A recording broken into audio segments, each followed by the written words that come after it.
Saviez-vous qu'une famille entière a disparu en mer, laissant derrière elle une maison pleine d'indices troublants et une scène de crime potentiel? C'est l'histoire de l'affaire Godard, l'une des énigmes judiciaires les plus fascinantes de France.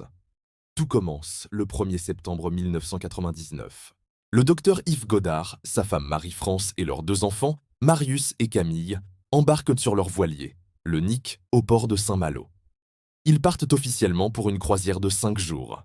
Mais après cette date, plus personne ne les reverra jamais. Quelques jours plus tard, des amis et la famille, inquiets de ne pas avoir de nouvelles, préviennent la police. Quand les enquêteurs pénètrent dans la maison familiale à Tilly-sur-Seul, en Normandie, l'ambiance est glaciale. La maison est impeccablement rangée, mais des détails clochent. Et surtout, dans la salle de bain et dans le combi Volkswagen du docteur, ils découvrent d'importantes traces de sang.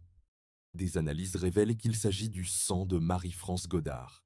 Le scénario d'une simple balade en mer s'effondre. Yves Godard devient immédiatement le suspect numéro 1. L'enquête révèle une double vie. Le docteur Godard, homme respecté, était en réalité criblé de dettes et impliqué dans des affaires douteuses, notamment l'exercice illégal de la médecine.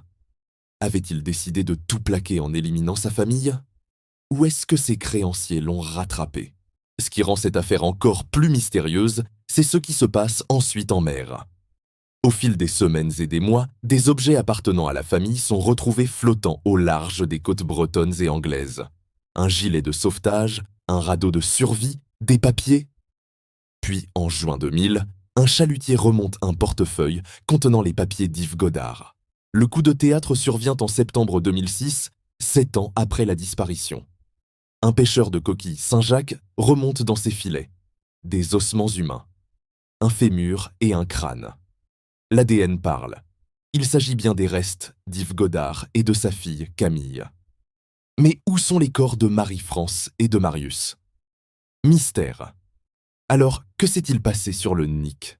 La théorie la plus probable est qu'Yves Godard a tué sa femme à la maison, a fait disparaître le corps, puis a embarqué avec ses enfants pour se suicider collectivement en mer.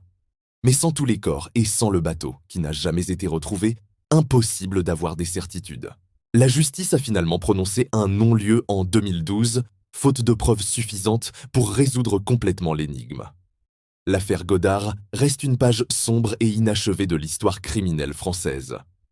Si cette histoire vous a intrigué, n'hésitez pas à liker cette vidéo et à vous abonner à Actualité Reportage pour ne manquer aucune de nos prochaines enquêtes. Merci et à très bientôt.